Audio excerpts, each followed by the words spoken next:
Mesin Harimau Malaya kembali dihidupkan dan kali ini seorang tonggak lama kembali untuk menyertai perjuangan besar negara. 7 November 2025, Persatuan Bola Sepak Malaysia mengumumkan kem latihan Harimau Malaya untuk aksi penting menentang Nepal dan nama yang paling mencuri tumpuan Matthew Davis. Selepas berbulan-bulan disisihkan akibat kecederaan panjang, akhirnya pertahanan kanan berusia 30 tahun itu kembali menyarung jersey negara. Peter Kalamowski memanggil 27 pemain untuk kem latihan pusat dari 10 hingga 17 November. Daripada jumlah itu, 24 pemain dikekalkan daripada skuad yang menewaskan Laos 3-0 dan 5-1 bulan lalu. Dan seperti biasa, Kalamowski menunjukkan keberanian dengan membawa sekali lagi muka muda, termasuk Alif Izwan dan Ubaidullah, bukti jelas projek jangka panjang beliau. 11 pemain tambahan juga diletakkan dalam senarai bersedia, antaranya Wan Kuzain dan Adam Nur Azlin.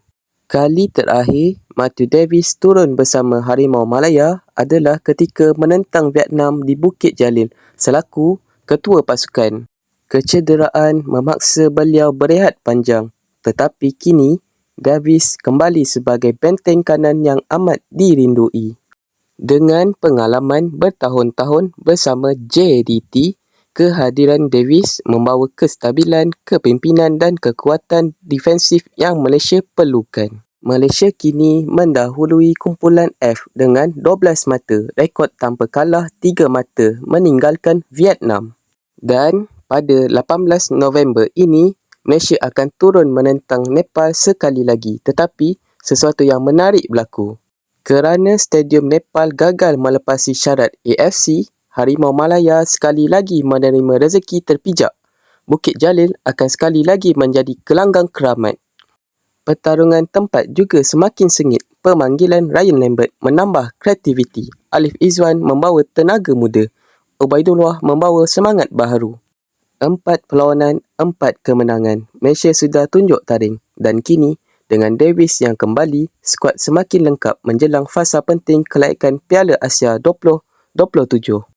Ini bukan sekadar persediaan, ini misi. Memastikan Malaysia layak ke pentas Asia dengan penuh maruah. Matthew Davis kembali, Ryan Lambert menyertai perjuangan dan Harimau Malaya terus mencari langkah ke Piala Asia 2027. Nepal vs Malaysia, misi kekal dominasi kumpulan F. Satu hati, satu semangat, satu Harimau Malaya.